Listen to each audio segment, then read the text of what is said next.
Саламатсыздар, урматтуу Чалкан медиа каналынын көрөрмандары. 30 августка алынган өлкөбүздөгү акыркы сааттагы жаңылыктар менен тааныштырабыз.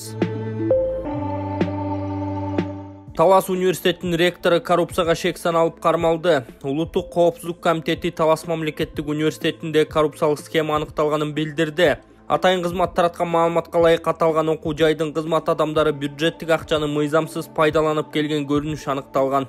Козголгон кылмыш ишинин алкагында университеттин ректору жана башкы эсепчиси 2021-2022 жылдар аралыгында жогорку окуу жайдын кызматкерлерине 7000 сомдон акчалай сыйлыкты, анын 6000-ин кайра кайтаруу шарты менен ыйгарып турганы аныкталган. Мындан сырткары аталган адамдар жеке ишкерлер менен жең ичинен сүйлөшүп алып университеттин окуу корпусун оңдоо үчүн курулуш материалдарын сатып алууга тендер өткөрүп, андан кийин акча каражаттарынын бир бөлүгүн өздөрүнө чегерип алган. Ошондой эле ректор жооптуу катчысы менен макулдашып алып, мамлекеттик жана университетке кирүү экзамендерин тапшыруу учурунда студенттерден жана абитуриенттерден акча чогултуу менен алектенген деп жазылган УКМК тараткан маалыматта. Бул фактыга байланыштуу кылмыш процессуалдык кодекстин 98-беренесине ылайык ректор облустук милициянын убактылуу кармоочу жайына киргизилди. Учурда ишти тергөө, зыяндын көлөмүн аныктоо иштери уланып жатат. Коррупцияга айыпталгандардын жакындары менен жактоочулар азырынча комментарий бере элек. Талас мамлекеттик университетинин ректору Айбек Упенов бул кызматка 2015-жылы июнь айында дайындалган. Текебаев Кытай, Кыргызстан, Өзбекстан темир жолун баштоо үчүн мүмкүнчүлүк түзүлүп турганын айтты. Кыргызстандын Германиядагы элчиси саясатчы Өмүрбек Текебаев Кытай, Кыргызстан, Өзбекстан темир жолунун курулушун баштоо үчүн азыр кыргыз тарапка геосаясий жактан ыңгайлуу шарт түзүлүп турат деп эсептейт. Мындай пикирин ал 30 августта Азаттыкка курган маегинде билдирип, бул долбоор өлкө келечеги менен байланышта болгондуктан аны куруп бүткөнчө Кыргызстандын ичинде биримдик болуу зарыл экенин белгиледи. Азыр кырда ал өзгөрдү. Орусия биздин өнөктөшүбүз болгону менен өзү азыр кыйын абалга туш келип турат. Бүгүн ал Кытайга, Кыргызстанга, Өзбекстанга ушул жол туура эмес, курулуп жатат деп айтканга атүгүл ишарат кылганга да шайы жок. Мындайча айтканда, геосаясий кырда ал бизге мүмкүнчүлүк берип жатат. Ушул мүмкүнчүлүктү пайдаланып, биз темир жолду өзүбүзгө пайдалуу багыт, маршрут аркылуу нугу өзүбүзгө ыңгайлуу болгондой курушубуз зарыл, деди саясатчы. Текебаев Кыргызстан бүгүн эгемендигинин 31 жылдыгын белгилеп жатканы менен иш жүзүндө толук саясий эркиндикке ээ боло электигин, анткени экономикасы Орусия менен байланышта экенин айтып, соода экономикалык байланыштарды Орусия Казакстан менен эле чектебей, Кытай, Индия, Жакынкы Чыгыш, Европа өлкөлөрү менен да бекемдөө абзел экенин кошумчалады.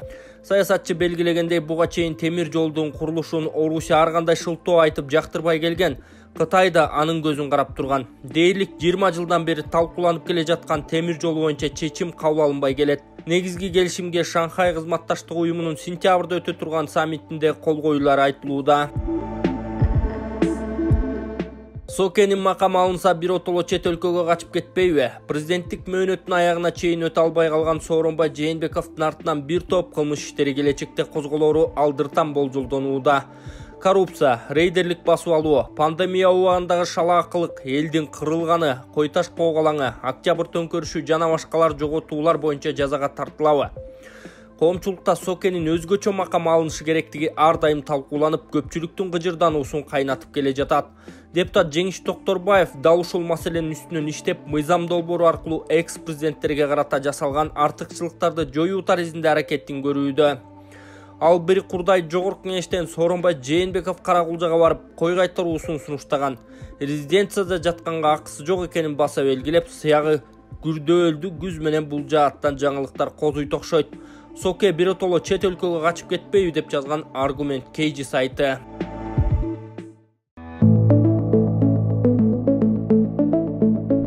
Ислам каржылоо өтө керек, маанилүү деп ойлойм да. Азыркы учурда эми элдер дагы эле түшүнүп калдык баарыбыз. Бул мындай жаңылык эмес да, оңой эле биздин элибиз азыр оңой эле кабыл алып атат да. Проценти жок, пайызы жок каржылоо. Эмне үчүн азыркы учурда пайызы жок каржылоо керек биздин элдерге? Кыргызстаныбыз экономикасы азыр чабал убакта элибиз кыйын акыбалда. Ислам каржылоо бул ошол муктаж болуп келген адамга муктаждыгын чечип берди, пайызы жок. Ал алып аткан, биздин жардам алып аткан адам бизнесин алып кетти, үй бүлөсүн үйлүү болду дегендей өзүнүн муктаждыктарын чечти. Бул өтө жакшы да. кайра эми биздики турак жай пайызы жок 25 жылга чейин берип атпайбызбы? Ал алды, турак жай маселесин чечип алды, 25 жылдын ичинде кайтарып берип атат. Ал кайтарылган акча кайра кийинки адамга жардам берилип атат да.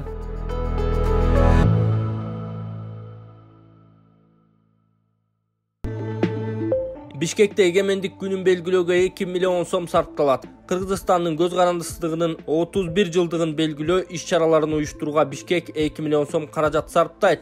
Бул тууралуу мэриянын басма сөз кызматы Азаттыкка кабарлаган. Маалыматка караганда бул каражат үн чыгаруучу аппараттардын ижарасына, жасалгаларга, транспорт жана чыгармачыл топту жалдоого кетет. Мындан сырткары буга биодаараткана орнотуу дагы кирет. Эгемендик майрамынын биринчи бөлүгү Аламүдүн районундагы Чуңгурчак жайлоосунда өтөт. Ага президент Садыр Жапаров баш болгон өлкө жетекчилери катышып, театралдашкан оюн-зоок программасы көрсөтүлөт. 31 августта кечки саат 19:00 Бишкектеги Ала Тоо аянтында жергиликтүү ырчылардын катышуусунда майрамдык концерт уюштурулат. Мэрия быйыл фейерверк атылбай турганын билдирген. Жогорку кеңеш 1993-жылдын октябрында өлкө аталышын Кыргыз СССРинин Кыргыз Республикасы деп өзгөртүп, 15 декабрда эгемендик декларациясы кабыл алынган. 1991-жылдын 31 августунда өлкөнүн эгемендик күнү жарыяланган. Майрамга байланыштуу жыл сайын Бишкек шаарында жана аймактарда иш-чаралар уюштурулуп келет. Bir günü баары бир өлөбүз. Майк Тайсон коляскада отурган сүрөтү боюнча комментарий берди. Бокс боюнча мурдагы дүйнө чемпиону Майк Тайсон коляскадагы сүрөтү ден соолугу тууралуу айтып берди. Бул тууралуу дүйнөлүк жымыкалар жазып чыгышты. Албетте, баарыбыз качандыр bir күнү өлөбүз. Мен күзгүгө каранып бетимдеги тактарды көргөндө өзүмө бул менин жарамдуулук мөөнөтүм аяктап баратканын билдирет. Баары жакында деп айтам, деди Майк Тайсон. Мушкер жакында эле Newsmax телеканалына да чыгып, коляскадагы сүрөтү тууралуу түшүндүрүп берди. Менин белим бутум ооруйт, ал күчөгөндөн сүйлөй да албай калам. Кудайга шүгүр, бул менин ден соолугумдун бир эле көйгөйү. Мен азыр мыктымын, деди чемпион. Бишкек камактагы активисттерди бошотууну талап кылгандар акцияга чыкты. Бишкек шаарында өкмөт үйүнүнүн алдында камакта жаткан бир катар активисттерди бошотууну, куугунтукту токтотууну талап кылган 20 чакты адам нараачылык акцияга чыкты. Алар Мелис Аспековду, Амангелди Артыковдун, Адилет Балтабайдын бошотулушун, Тилекмат Күреновдун, Батмакан Жолболдуева менен Болот Назаровго козголгон кылмыш ишинин токтотулушун талап кылып жатышат. Милиция кызматкерлери шаардын Борбордук аянтында өкмөт үйүнүнүн алдында митинг өткөрүүгө тыюу салган соттун чечимин көрсөтүп, ал аткарылбаса чара көрүлөрү турганын эскерткен. Мындан улам нараачылыкка чыккандар акцияны Максим Горький атындагы Гүлбакта улантылаарын билдиришкен. 2020-жылдын октябрь окуясынан кийин бийликке келген Садыр Жапаровдун тарапташы болгон Аспеков 2021-жылдын январында Кыргыз темир жол мамлекеттик ишканасынын жетекчилигинен $250,000 талап кылган деген шек менен кармалган. Буга байланыштуу кылмыш жаза кодексинин 2017-жылдагы редакциясына опузалап талап кылуу деген 208-беренесинин 2-бөлүгүнүн 3-пункту менен кылмыш иши козголгон.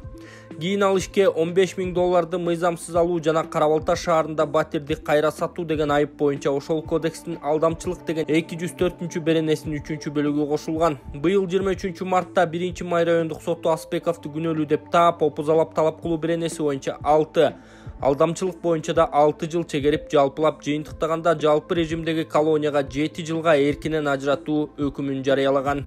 Садыр Жапаровдун саясатын сындап келген Тилекмат Кудайберген уулу Facebook'тагы баракчасы аркылуу бийликти кулатууга чакырык жасаган деген негизде быйыл 15 мартта Бишкектеги номер 1-тергөө абагында камакка алынган. 26 апрелде Бишкек шаардык сотунун чечими менен үй камагына чыккан. Кийин Аламүдүн райондук соту Күреновду мөөнөттөн мурда шарттуу түрдө бошотуу боюнча өтүнүштү канааттандырган эмес. Активист жетим тобуну коргоо кыймылын жетектеп, Конституцияга каршы тобуна мүчө болгон. 11 июлда Бишкек шаардык кеңешине өткөн кайра шайлоодо Туран саясий партиясын жетектеп чыккан Адилет Балтабай 30 июнда камакка алынганы жана Бишкектеги 1-Май райондук соту 1 айга камоо тууралуу өкүм чыгарган. Милиция жарандык активистке козголгон кылмыш ишинин чоо жайы тууралуу маалымат бере элек. Адилет Балтабай буга чейин Азаттыкка комментарий берип, ага 2 берене бийликке баш ийбөө жана жарандарга зордук зомбулук көрсөтүү менен айып коюлуп жатканын өзү күнөөлүү эмес экенин айткан. Ал болгону Facebook'та өз пикирин гана айтып келгенин белгилеген. Путин мигранттар үчүн адаптация борборлорун ачуу идеясын колдоду. Россия президенти Владимир Путин Россия Федерациясындагы мигранттар үчүн адаптация борборлорун ачуу идеясын колдогонун Известия басылмасы жазды. Билдирмеге караганда, улуттардын иши боюнча федералдык агенттиктин башчысы Игорь Баринов Владимир Путин менен жолугуп, мигранттардын социалдык обочолонуусуна жол бербөө боюнча иштер башталганын айтып, адаптация борборлорун түзүүнү сунуштаган. Өз кезегинде Путин бул идеяны колдой турганын айтып, мигранттарды Орусияга көндүрүү боюнча иштерди алардын мекенинде баштоо керектигин кошумчалаган. Менин кесиптештерим менен сүйлөшкөндө эч ким каршы болгон эмес. Тескерисинче, Кыргызстан, Өзбекстан, Тажикстан бул ишти колдойт. Алар деле жарандары өлкөдөн кетип Россияга келерде биздин маданият, тил жана мыйзамдарды билүүсүнө кызыктар, деген Владимир Путин. Маалым болгондой, 2020 жылдан бери Россияда 7 миллиондон ашык мигрант мыйзамдуу эмгек ишмердүүлүгүнө уруксат алган. Айып салынат. Салык кызматы бузук ККМ колдонгондорго эскертүү берди. Мамлекеттик салык кызматы бузук контролдук кассалык машина колдонгондорго административдик жоопкерчилик каралганын айтып, айыппул салынаарын эскертти. Акыркы убакытта мамлекеттик салык кызматына чек талап кылып, байге утубал лотереясына катышкандардан чектеги QR коддун сапаты начар болгондуктан аны сканерлөө мүмкүн болбой жаткандыгы тууралуу көптөгөн даттануулар келип түшкөн. Мындан улам салык кызматы бузулган ККМ колдонгон жеке жактарга 3000 сом, юридикалык жактарга жана жеке ишкерлерге 13000 сом айып каралганын эскертет деп айтылат маалыматта.